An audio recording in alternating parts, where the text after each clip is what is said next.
Hi friends, मैं हूं उपेंद्र कुमार पांडे। आप देख रहे हैं पंडित उपेंद्र स्टडी क्लासेस में। गाइस, में जैसा कि आप लोग को इंडस्ट्रियल इंजीनियरिंग के आज हम कुछ टॉपिक के बारे में डिस्कशन करने वाले हैं। जैसा कि आप लोग को नेक्स्ट क्लासेस मैंने कुछ टॉपिक के बारे में बात किया था।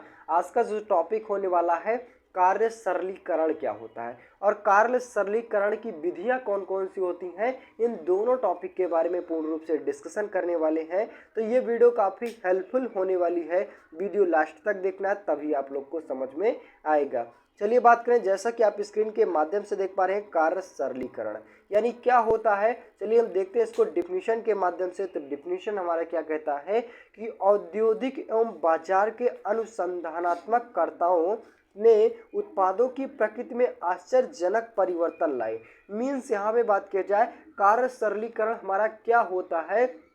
यहाँ पे मैं कुछ टॉपिकों के बारे में बताने वाला हूँ। जैसा कि आप लोग को अगर कोई भी कारखंड हमारा मैन्युफैक्चरिंग प्रोसेस यानी उसको पूर्ण रूप से बना लिया गया है, अब उसमें किसी न किसी प्रकार की नई टेक्नोलॉजी का योग करके, मीन्स कहने का मतलब है जोड़ करके कुछ नया प्रोसेस उत्पन्न कर दिया जाए। कहने का मतलब हुआ कि उस कार्य को आसानी से करने वाला प्रोसेस बना दिया जाए। वो हमारा किसके अंतर्गत आता है, तो कार्य सरलीकरण के अंतर्गत आता है। जैसे कि आप लोग को कोई भी मशीन ले लिया गया। पहले मशीन क्या होता था कि हाथ से चलाई जाती थी, उसमें कुछ ना कुछ टेक्नोलॉजी का यूज़ किया गया, वो मोटर से चलाने जाने लगा। मोटर से बात की इलेक्ट्रिक से, मतलब कुछ इसी प्रकार से ऐसा कुछ ना कुछ नया नया अगर परिवर्तन लाया जाए तो हमारा क्या होता है, कार्य सरलीकरण होता है। यहाँ पे बात किया जाए, एक एग्जाम्पल मैं लेने की कोशिश करूंगा कि जैसा कि आप लोगों को अगर कोई भी कार्य 5 मिनट में किया जा रहा है, उसी को कोई 2 मिनट या 3 मिनट में अगर कोई कार्य करवाया जा रहा है कुछ नई टेक्नोलॉजी का यूज करके, तो हमारा किसके अंतर्गत आता है, कार्य सरलीकरण के अंतर्गत आता है। चलिए देखते हैं यहाँ पे आगे हमारा बात का क्या करता है कि वाष्प इंजन का आधुनिक इंजन ने ले लिया। मीन्स कहने का मतलब हुआ कि सबसे पहले वाष्प इंजन का यूज किया जाता था, फिर उसके बाद में क्या किया गया, उसमें नई नई टेक्नोलॉजी का या इंजन का प्रयोग कर लिया गया। पेट्रोल इंजन, डीजल इंजन ले लिया गया। फिर आगे बात किया जाए, मोटर गाड़ियों को डिजाइन, आकृति और स्वरूप आदि महत्वपूर्ण परिवर्तन लाए।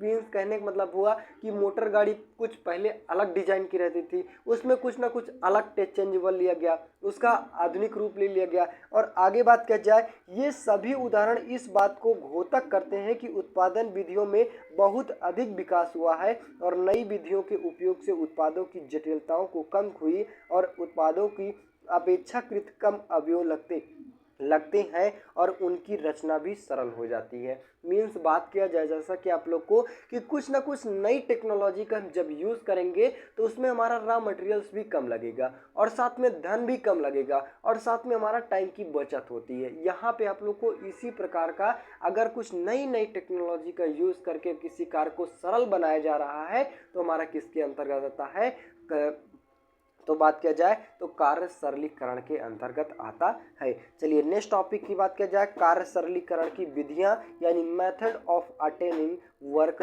सिंप्लीफिकेशन क्या होता है, यानी कार्य सरलीकरण की विधियां कितने प्रकार की होती हैं, इनके बारे में बात करेंगे। तो जैसा कि आप लोग के मुख्य रूप से 4 प्रकार से होते हैं। कौन कौन सी होती हैं, तो पहला आता है उत्पाद की डिजाइन, यानी कारखंड की डिजाइनिंग के बेस पर कुछ पहले ओल्ड मॉडल थी तो कुछ उसका नया चेंजेबल किया जाए जिससे हमारा उसकी डिजाइन अधिक आकर्षक लगे और साथ में कहने का मतलब हुआ उस कार को भी मेंटेनेंस बेसिस पे अगर कोई भी किसी प्रकार की त्रुटि आ जाती है तो उसको सुधारने के लिए भी आसानी से किया जा सके, उसकी डिजाइनों के आधार पर भी हम कार्य सरलीकरण कर सकते हैं। नेक्स्ट बात किया जाए, समय और गति के अध्ययन के आधार पर उसको प्रोसेस को पूर्ण रूप से समझ लिया जाए, तब भी हमें टाइम की बचत हो जाएगी।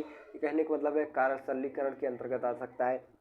नेक्स्ट बात किया जाए, उपकरणों के परिवर्तन, मतलब जो पार्ट है उनको भी चेंज करने के आधार पर कार्य सरलीकरण किया जा सकता है। नेक्स्ट कार्य स्थल लेआउट के आधार पर उसकी डिजाइनिंग किस प्रकार से है उसके भी आधार पर हम कार्य सरलीकरण कर सकते हैं, यानी किसी भी कार्य को आसानी से कर सकते हैं। नेक्स्ट टॉपिक की बात किया जाए, नेक्स्ट टॉपिक की बात किया जाए, निष्पत्ति मूल्यांकन क्या होता है। निष्पत्ति मूल्यांकन क्या होता है, इसको डिफिनीशन के माध्यम से देखेंगे। तो डिफिनीशन हमारा क्या कहता है कि निष्पत्ति मूल्यांकन एक तुलनात्मक अध्ययन है जिसमें कार्य कर रहे श्रमिकों की गतियों में लगे समय की तुलना और औसत व सामान्य श्रमिकों से की जाती है।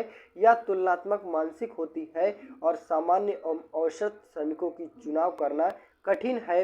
इसके अलावा प्रक्रिया के विभिन्न तत्वों को पूरा करते समय चालक और एक समान गति और प्रयास लगते रहना असंभव हो जाता है। मीन्स यहाँ पे बात किया जाए, जैसा कि आप लोग को निष्पत्ति मूल्यांकन हमारा क्या होता है कि अगर हमें कोई 2 श्रमिक दे दिया जाए, 2 श्रमिक ले लिया जाए और उसके बीच में कार्य करने के क्षमताओं को तुलनात्मक किया जाए, मतलब तुलना किया जाए कि ये इसी कारखंड को कितने टाइम में किया जा रहा है और ये व्यक्ति किसी कारखंड को कितने टाइम में किया जा रहा है। जैसा कि आप लोग को अगर हम देखेंगे तो किसी भी कंपनी का एग्जांपल ले लिया जाए, इंटरव्यू, या अगर कहने का मतलब हुआ कोई हमें 10 पदों की आवश्यकताएं होती हैं और वहाँ पे 10 पदों की आवश्यकताएं होने की वजह से हमें 100 व्यक्तियों को भर्ती निकाला जाता है। मीन्स यहाँ पे 10 पद हमें चाहिए तो उसमें 100 व्यक्ति आ जाते हैं। तो उनमें किस प्रकार से, हम कहने का मतलब है किस प्रकार से उसका चयन करते हैं, तो इंटरव्यू के प्रोसेस पर। तो उसी प्रकार से हम बात किया जाए, इंटरव्यू हमारा किस प्रकार से उसका लेवल बनाया जाता है,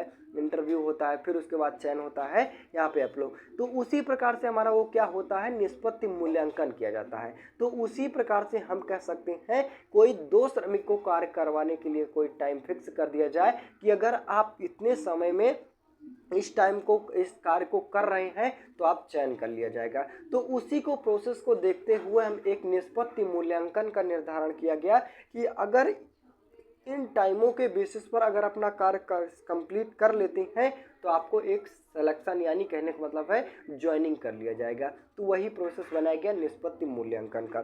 चलिए आगे बात किया जाए, आगे हमारा क्या कहता है, इसलिए यह आवश्यक है कि तत्वों के समय मापन के साथ बालक द्वारा किए गए प्रयास और कार्य गति को संभव डालने वाले अन्य सभी चेष्टाओं की अध्ययन किया जाता है और निष्पत्ति मूल्यांकन 2 संकल्पनाओं से संकलित होती है। मीन्स बात किया जाए, जैसा कि आप लोग को तो प्रोसेस वही होता है और इनके बारे में पूर्ण रूप से अध्ययन करवाना चाहिए। मीन्स कहने का मतलब हुआ कि अगर कोई भी कार्य करवाया जा रहा है तो काफ़ी समय तक उसके बारे में पूर्ण रूप से अध्ययन किया जाए, तब उसके अंतर्गत कंपटीशन बेसिस पर उसका चयन किया जाए। आई होप कि आप लोग को यहाँ पे निष्पत्ति मूल्यांकन क्या होता है और साथ में कार्य सरलीकरण क्या होता है और कार्य सरलीकरण की विधियाँ क्या होती हैं, इन तीनों टॉपिक के बारे में पूर्ण रूप से डिस्कशन किया गया। आई होप कि आप लोग को तीनों टॉपिक पूर्ण रूप से समझ में आया होगा। तो बस आज के लिए इतना ही। वीडियो अच्छी लगी हो, चैनल पे नए हो, चैनल को सब्सक्राइब कीजिए, ज़्यादा से ज़्यादा शेयर करने की कोशिश कीजिए। मिलते हैं नेक्स्ट वीडियो में, तब तक के लिए जय हिंद।